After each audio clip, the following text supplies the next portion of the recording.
TV and you are watching the program DME Dialogue. This is a program in which we invite distinguished people to speak in the area where they would have made some substantial contribution. And today we have with us Dr. Jatin Srivastava, who works in Ohio University. He has been involved in research in a big way and he has an international exposure. He has been to different countries and are contributing immensely to this particular field. Thank you, Dr. Srivastava, to be with us in this program. It's a pleasure.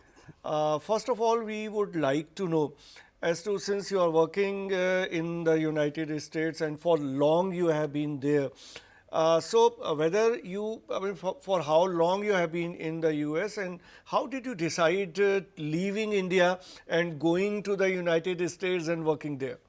I've been in US for 15 years now. Yeah. I went there in 2004.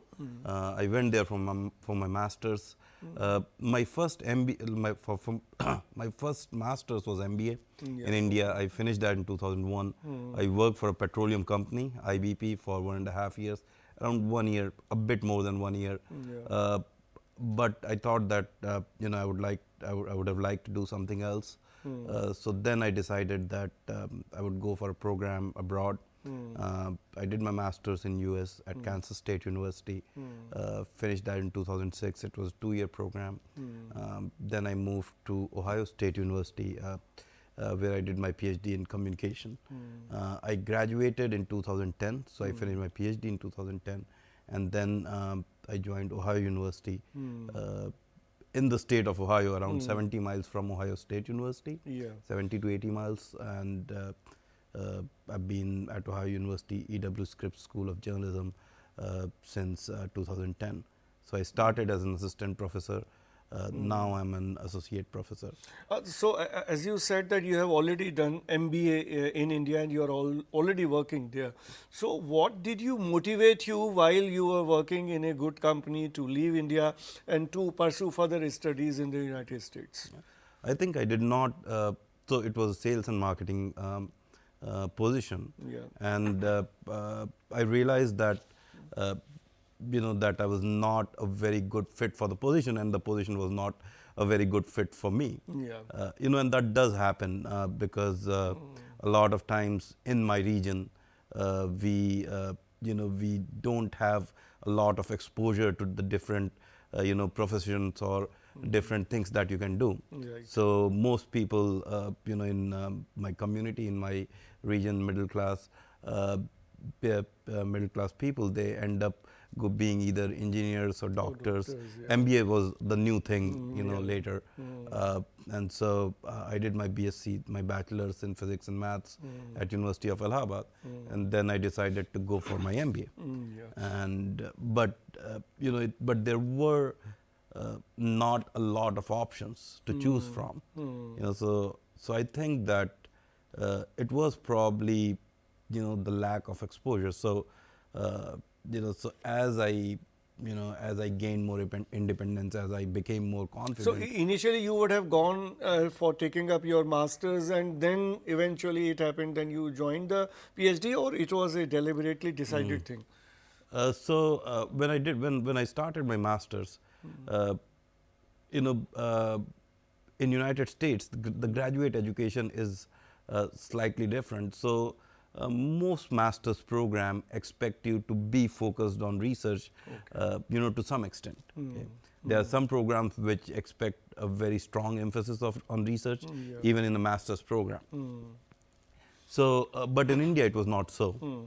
During my MBA, we rarely talked about research or published papers, or the literature. Most of the time, it was a very professionally driven program centered on professional practices. So when I get to United States and I start getting exposed to this new area of academia, or this new way of learning things and contributing to knowledge, I really started liking it. So once you completed your PhD, so did you ever think that you will come back to India and work here, or you thought that working in the United States is a better proposition? Uh, I see coming back to India and working here has always been at the back of my mind. You know, but it was, but then I had these set of skills, and I had worked hard to to attain them, and I wanted to make sure that. And that is still at the back of my mind, So, but it has always been, this consideration that, that now I have these skills, I get better, and if an opportunity presents itself, an opportunity where you can, go back to India and do the things which, which I want to do or which I like doing, like working with students, doing research. Thinking about bigger projects. So as we know you and most of the people know you, that you have a passion for research, and whenever you come to India from the US and you devote a lot of time in research, so can you further elaborate what kind of things you keep in mind while you have an endeavor towards this direction? So, when I started, like one of the area I have been consistently involved with is the interaction between media technology and humans and individuals. So my dissertation research was focused on media multitasking. I was involved with quite a few projects that explored the media multitasking behavior. And when I was doing my PhD, it was something that was becoming very, very prominent. So there were reports that were coming out, and that was saying that the younger generation spends a lot of time, using multiple media at the same time. They are watching television while doing homework, doing other things while studying, and all those things.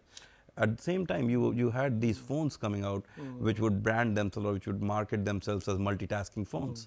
So, so I was very interested in understanding. So whenever you are coming to India, what exactly, I mean, how do you plan as to where will you go, which institutions, what kind of workshops you will be conducting, meeting students and the teachers? How do you plan it, and what is the motivation for doing this all when you are coming during vacation from US? See, most of the times it's very spontaneous.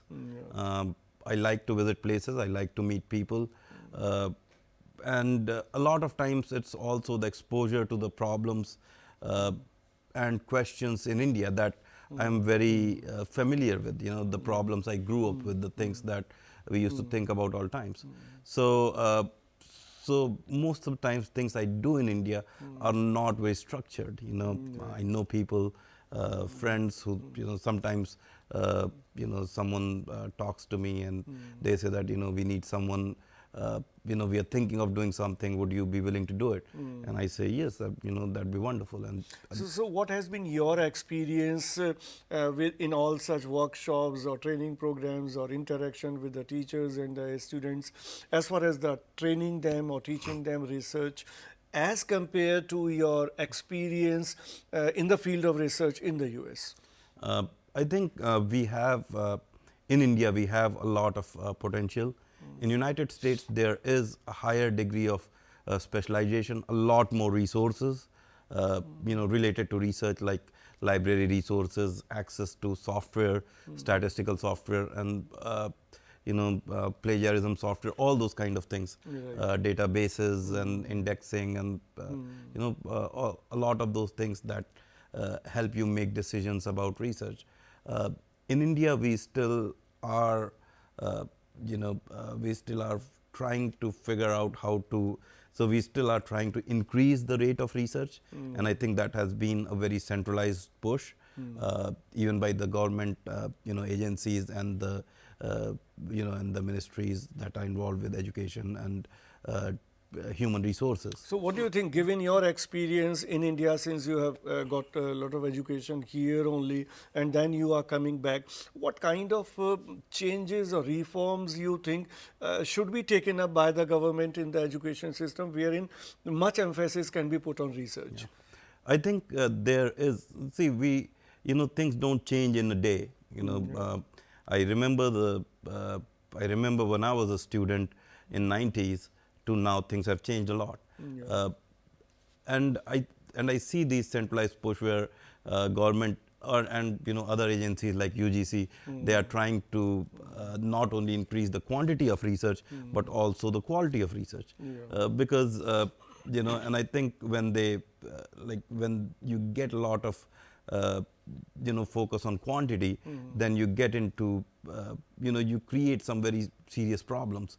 For example, when you think about predatory journals, which don't have a very good academic, material review process, but they are there and they are making money just because they charge people for publishing their articles. So those kind of problems, I think, UGC is trying to work with. The universities are trying to figure out. So we are in a different place from United States, but we have a lot of questions, and we have people who are hungry to do work, people who are willing to learn with much less resources, and I think that's a very promising part of the whole situation, that we have a very strong talent pool which just needs to be exposed and given opportunity to express themselves in terms of research and other kind of academic activities. Yeah, so as you yourself said, and we all accept this, then if we compare this 2019 India from 80s or 90s, a lot of things have changed, a lot of new opportunities have come up, but simultaneously another development also we can notice, that a lot of Indian students, they are interested in going abroad, whether it's United States or the UK or Australia, and to take up academic programs and research there. Why, I mean, if the things are improving in India, why so much influx is there to different countries for higher education and research? I think it has more to do with the established traditions. Right. So we have, we are building capacity, at least in the area of media education. I remember that when I was young, in early 90s, MBA was not a big thing, but then by the end of 90s, MBA did become a big thing, and and so many MBA colleges came up. Engineering was the big thing before that, and I think with media education, we still have to build a lot more capacity. Now, when you look from that point, you see that in the Western countries, the media education has matured. They have good resources, they have figured out what they want to do, they have established their specialities, there are traditions of research, different universities are, different schools are associated with different kind of research. So their brands have been established. We are in a growing market. Right. We are still establishing ourselves, and I see, if everything goes right and if we do it right in India, in 20 to 30 years, I see institutes getting established in terms of what kind of work they do, not in terms of teaching only, but also in terms of research. Right. So you could actually see institutes that have like democracy centers that work on on research related to media and democracy, institutes that work on digital literacy, Right. institutes that work on Bollywood and culture, and and then if you have the brand, and there are students who want to do Bollywood, they go to the institute with the Bollywood emphasis, and I think that's going to happen. Yeah, when did you, when you decided to go to abroad, you would have struggled a lot to figure out where should you should go and what kind of programs you should take up. So obviously in the internet age, there is more exposure, more understanding of these things.